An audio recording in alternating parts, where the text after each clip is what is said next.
In the early morning hours of February 3, 2003, a sleek black Mercedes-Benz quietly ascended a tranquil hill in Los Angeles, arriving at the grand estate known as the Pyrenees Castle.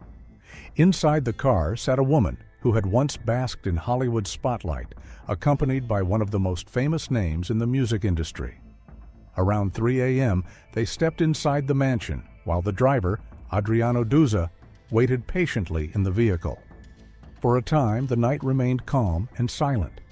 But just before dawn, that silence was shattered by a sudden, sharp sound, a noise that resembled a gunshot. Minutes later, the mansion's front door opened. Phil Spector emerged, holding a gun in his hand. What had just transpired inside would soon shock the world and forever change the lives of both individuals. Lana Clarkson was born on April 5, 1962, in Long Beach, a coastal city in Southern California. She was the daughter of Donna and James Clarkson and grew up alongside her siblings, Jesse and Fawn. Lana's childhood unfolded in Sonoma County, a region celebrated for its rolling hills, open meadows, and sprawling vineyards, the heart of California's wine country. Surrounded by nature's beauty, she experienced a childhood that blended small-town warmth with the ambition of someone who dreamed of something greater. Tragedy struck early in Lana's life when she lost her father at a young age. The grief weighed heavily on her family, and the Christmas of 1978 was especially painful. Soon after, the Clarksons moved to Los Angeles. By then, Lana had completed high school, and her passion for the arts was clear. She didn't just want a job, she wanted a life on stage and screen. Tall, striking, and naturally charismatic, Lana seemed destined for the entertainment world. Standing nearly 6 feet tall, with long legs, blonde hair, and clear eyes, she carried a presence that drew people in. Those close to her described her as adventurous, warm, and free-spirited. By the early 1980s, Lana was determined to build a career in acting and modeling. She began appearing in television and film, often as an extra in smaller productions. It was a humble start, but the beginning of a path she believed in. During this period, Lana also dedicated time to charity. In 1980, she volunteered with Project Angel Food, an organization delivering meals to people living with HIV in Los Angeles. At a time when the disease was highly stigmatized, Lana showed no fear. Helping others was as much a part of her identity as acting. Her official acting debut came in 1982 with a small role in Fast Times at Ridgemont High, a coming-of-age comedy that would become iconic. She played the wife of a science teacher, marking her first lines on screen. In 1983, she appeared in Scarface, sharing a scene with Michelle Pfeiffer. Though brief, it was a moment any aspiring actress would treasure. That same year, Lana starred in Death Stalker, a fantasy film that gained a cult following. But it was in 1985 that she secured the role she would be most remembered for: the warrior Athea in Barbarian Queen. Portraying a strong and fearless heroine who fought with both power and sensuality, Lana's performance turned the film into a cult classic and made her a recognizable figure among fans of fantasy and B-movies. Later roles included the sci-fi film Blind Date, directed by Nico Mastorakis, and smaller parts in Amazon Women on the Moon in 1987. Beyond film, Lana's career expanded into television, commercials, and modeling campaigns for major brands like Mercedes-Benz. Her work took her across the United States and internationally, visiting countries such as Japan, Greece, Argentina, Italy, Switzerland, France, Jamaica, and Mexico. Despite her beauty, talent, and dedication, Lana's career plateaued. She never quite reached the fame she hoped for, but gained a loyal fan base. Her appearances at comic conventions kept her in the spotlight, where fans lined up for autographs and photos. Many had first seen her as the Barbarian Queen and continued to admire her years later. Lana Clarkson may not have become a Hollywood A-lister, but she became an icon in her own right, someone who left a mark on a generation of fans who never forgot her presence on screen. By the late 1990s, Lana was looking for new ways to connect with her audience and keep her career alive. She built a loyal fan base from her cult films and decided to create her own website. Through it, she sold DVDs of her movies, many personally autographed, and kept in touch with fans on a message board. This gave her not only an income stream, but also a sense of belonging and appreciation from those who admired her work. But as she reached her 40s, Hollywood became a tougher place. Roles grew fewer, auditions led to closed doors, and it was no longer possible to support herself as a full-time actress. Facing these challenges, Lana made a practical decision. In January 2003, she accepted a part-time job as a hostess at the House of Blues, a famous club in Los Angeles known for live music and a celebrity crowd. The position wasn't glamorous, but allowed her to pay her bills while staying close to the entertainment scene she loved. Her role was to welcome and care for high-profile guests, ensuring they felt at home in the exclusive VIP areas. On the night of February 3, 2003, Lana went to work as usual, unaware that this ordinary evening would mark the beginning of the end. That night, one of the most famous figures in music history walked into the House of Blues, legendary record producer Phil Spector. Their meeting seemed unremarkable at first, but this chance encounter would soon lead to one of Hollywood's darkest tragedies. To understand what happened, we must look back at the life of Phil Spector himself. Born Harvey Philip Spector on December 26, 1939, he grew up in the Bronx, New York. His family was of Russian Jewish descent, middle class and close-knit. But when Phil was only 9 years old, his life changed forever. On April 20, 1949, his father locked himself inside a running car and ended his own life by carbon monoxide poisoning. The loss shattered the young boy, leaving a scar that would follow him throughout his life. In 1953, Phil's mother moved the family to Los Angeles, hoping for a fresh start. By age 19, Phil was attending college when he met others who shared his passion for music. Together, they formed a group called the Teddy Bears, with Phil as guitarist and songwriter. He penned a song inspired by the words engraved on his father's tombstone: "To know him is to love him." Released in 1958, the single became an unexpected hit, climbing to #1 on the Billboard Hot 100 by December. Despite the success, lightning didn't strike twice. The group recorded a few more tracks, but none matched the hit's fame. By 1959, the Teddy Bears had dissolved, and Phil drifted into isolation for a while.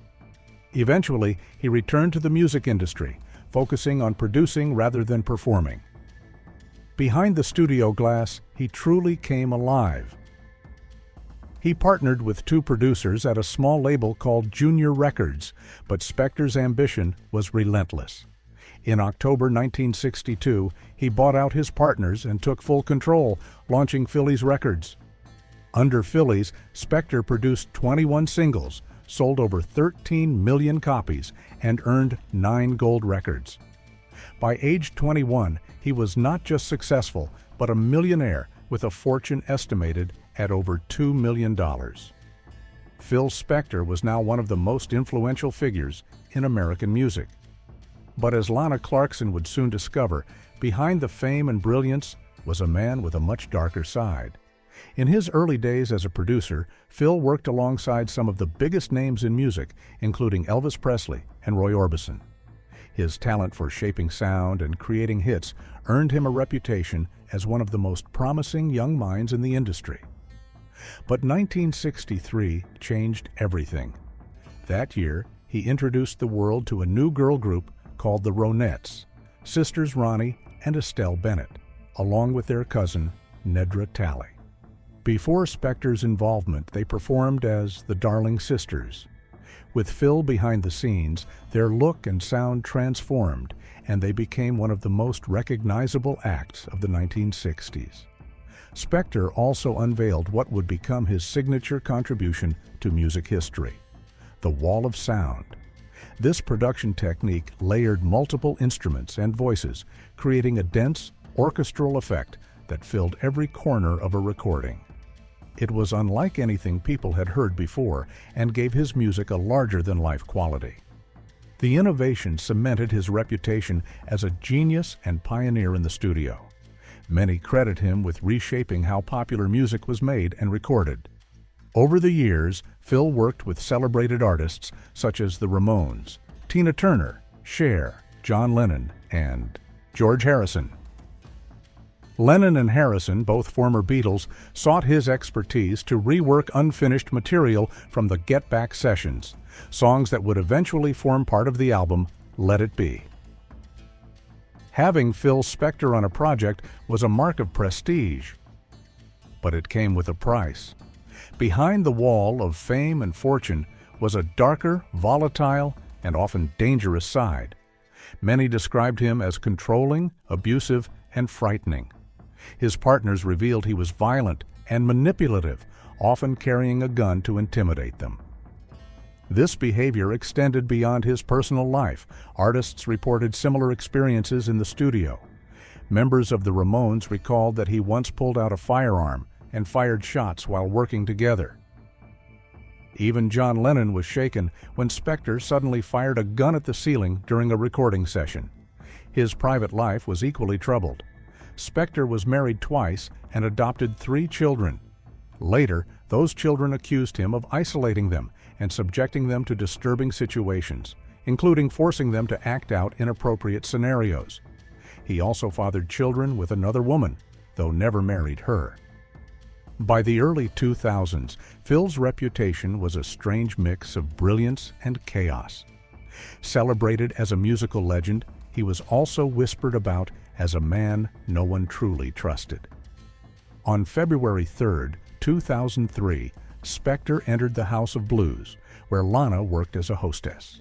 He arrived with another woman and was clearly intoxicated. When Lana approached, she didn't immediately recognize him. Some say she even mistook him for a woman, a slight that wounded Spector's ego deeply. Known for arrogance, the humiliation stung. Lana quickly tried to make amends, giving him extra attention despite the busy crowd. Other accounts suggest Lana recognized him immediately and was attentive, hoping his stature might offer a path back into the industry. As the night passed and closing time neared, Lana prepared to leave. But Spector had other plans. He invited her to his mansion for a drink, a casual gathering that seemed harmless. Lana agreed. She stepped into the car, driven by Adriano Duzza, heading to Spector's extravagant 33-room estate perched atop the hill, the Pyrenees Castle. It was about 3 a.m. when they arrived. Lana and Phil went inside, while Adriano waited outside, ready to drive if needed. For a while, the night seemed calm. But around 5 a.m., Adriano's world changed. From the silence of the property, a sudden, sharp sound cut through the air, a noise he instantly thought was a gunshot.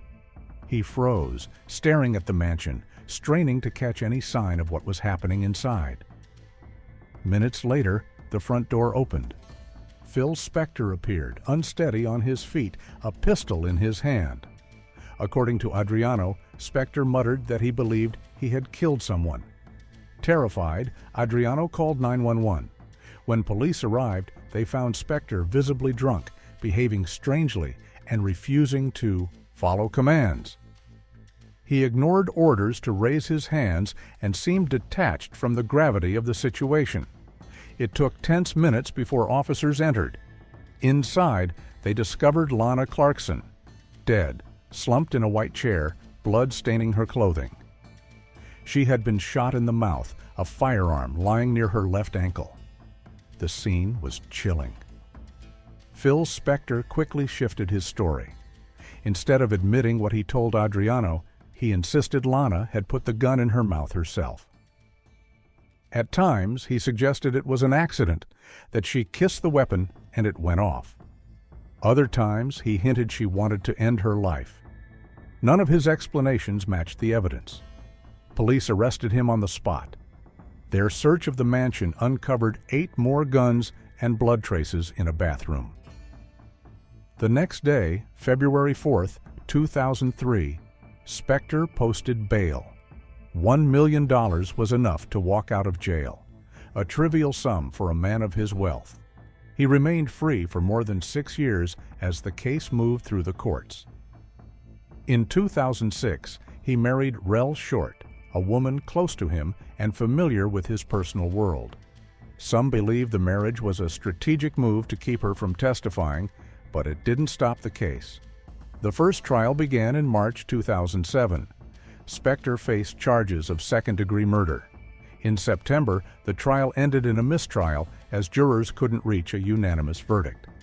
The second trial began in October 2008, broadcast on television, capturing national attention. Inside the courtroom, Spector was unpredictable. He changed lawyers multiple times, clashed with his defense team, and made strange declarations. He claimed Lana had chosen to end her life while admitting he took medication for schizophrenia, despite no diagnosis. He described himself as bipolar, spoke of fighting inner demons, and called himself his own worst enemy. As the trial unfolded, his dark past resurfaced. One son described him as a psychopath, recalling how at age 12 he and his brother were blindfolded and forced into disturbing scenarios orchestrated by their father. 5 women came forward with similar accusations that Spector pressured them into sexual acts under threat of a gun. 2 had contacted police but later withdrew complaints. Alcohol was a factor in every case. The most damning testimony came from Adriano Duza, the driver who never wavered in his story. He repeated that Phil Spector stepped out of the mansion with a gun, admitting he thought he had killed someone. After 9 days of deliberation, the jury reached a verdict. The prosecution painted Spector as a dangerous man who played Russian roulette with women's lives. On May 29, 2009, Phil Spector was found guilty of second-degree murder and sentenced to 19 years to life with no chance of parole. When the verdict was read, Spector showed no emotion. A reporter described him as completely still, his face frozen, voice silent. Even in prison, Spector made headlines. He requested a ESOSH divorce from Rel Short, accusing her of draining his $35 million fortune on luxury cars, clothes, and trips. The divorce never finalized, but the accusations made news. He maintained his bizarre persona, giving interviews, posing for photos in oversized sunglasses and wigs, clinging to the eccentric image he had cultivated for decades. But time caught up with him. On January 16, 2021, Phil Spector died at age 81. Reports stated the cause was complications from COVID-19, which he contracted 4 weeks earlier. He was rushed from his prison cell to a hospital after suffering breathing problems, but doctors could not save him. Years earlier, in 2013, HBO produced a 92-minute film about his life, with Al Pacino portraying Spector. The case remains one of the most publicized in Hollywood history, fueled by his fame and the shocking violence behind Lana Clarkson's death. For many who knew him, the outcome was not surprising. They had seen his dangerous side long before the tragedy at Pyrenees Castle.